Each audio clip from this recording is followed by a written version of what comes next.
So you were the principal there. I think that you were even Principal of the Year at one stage. Oh, yeah, I was, yes. And you, I think, introduced and implemented a school improvement program there that was very successful. Yep. Would you be able to just kind of run us through that? Okay, so I was at Gundi State School for 23 and a half years, which is quite a long time.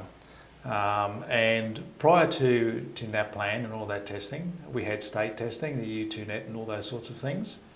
And we were going very well. And according to Queensland, we were sitting in as one of those schools that was performing well above average. Then along came the first year of NAPLAN. And we looked at our results and we thought, we're just average. That's all we are. And from that moment on, myself and the leadership team, we decided to implement things that would move us from being an average school to an above average school. Mainly because we felt that we had to punch above our weight because of the kids we had. For a lot of our kids, education was the only way out. And getting a C just wasn't going to cut it. They needed to be kids that could get A's and B's.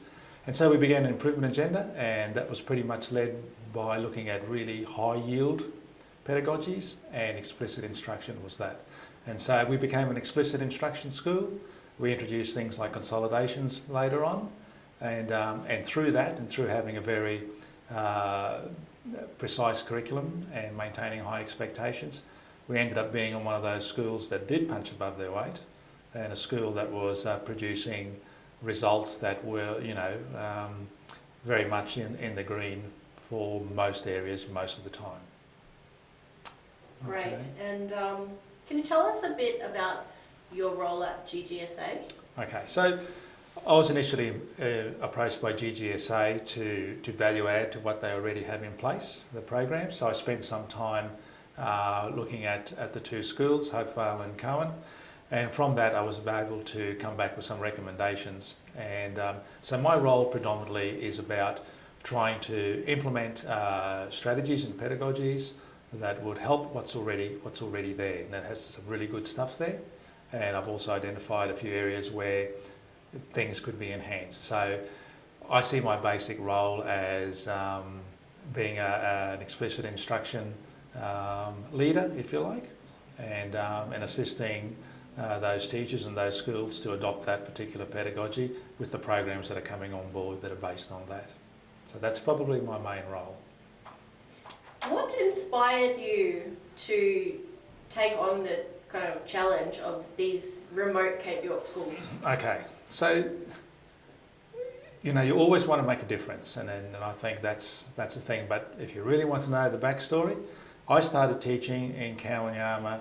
The first 5 years of my teaching was in Kawanyama. So I started off as a graduate there.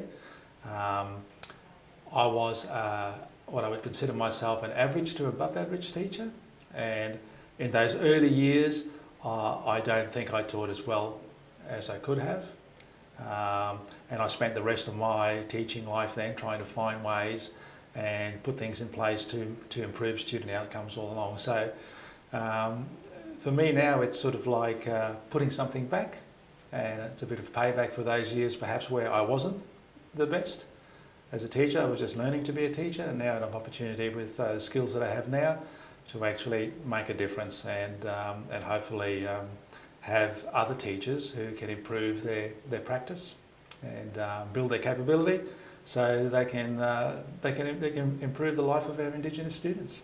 That's pretty much it. Perfect. Thank you so much, Arthur. Thank you all.